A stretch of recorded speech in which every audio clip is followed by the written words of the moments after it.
রাস্তার এক পাশে একজন বুড়ি মহিলা, ফাকালা মা হাযিহি ইয়া জিবরাইল।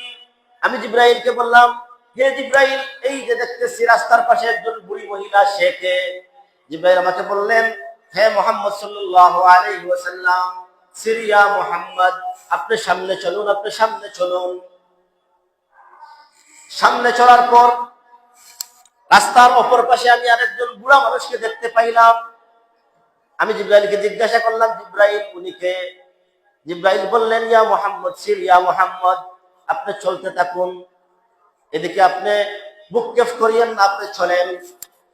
সামনে যাওয়ার পর আরেকজন লোককে আমি পাইলাম, উনি আমাকে সালাম দিলেন, আসসালামু আলাইকা ইয়া আউয়ালু, আসসালামু আলাইকা ইয়া আখিরু, আসসালামু আলাইকা ইয়া হাশিরু বলে আমাকে সালাম দিলেন। জিবরাইল বললেন, মুহাম্মদ, হে মুহাম্মদ, আপনি ওনার সালামের উত্তর দেন। আমি সালামের উত্তর দিলাম। আরেকটু সামনে যাওয়ার পর আরেকজন ব্যক্তিকে পাইলাম, উনিও আমাকে এরকম আসসালামু আলাইকা ইয়া আউয়ালু, আসসালামু আলাইকা ইয়া আখিরু, আসসালামু আলাইকা ইয়া হাশিরু বলে সম্বোধন করে সালাম দিলেন। জিবরাইল বললেন, আপনি সালামের উত্তর দেন। আমি সালামের উত্তর দিলাম।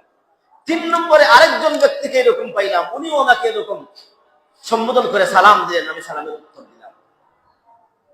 সালামের কি দিলাম? উত্তর দিলাম। এরপর আমি চলে গেলাম বাইতুল মুকাদ্দাস।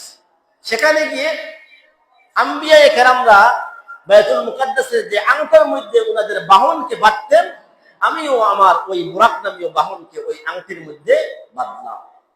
বাঁধার পর আম্বিয়ায়ে কেরাম যেখানে পা দিয়ে চলাফেরা করতেন, আমিও সেখানে পা দিয়ে চলাফেরা করতাম। সমস্ত আম্বিয়ায়ে কেরামকে এখানে জমা করা হলো। আমি এদেরকে নিয়ে 2 রাকাত নামাজ আদায় করলাম। অর্থাৎ আমার ইমামতিতে সমস্ত আম্বিয়ায়ে কেরামদেরকে নিয়ে আমি বাইতুল মুকাদ্দাসের মধ্যে 2 রাকাত নামাজ আদায় করলাম। এজন্য আমাদের নবীকে বলা হয় ইমামুল মুরসালিন, ইমামুল, সমস্ত রাসূলদের ইমাম।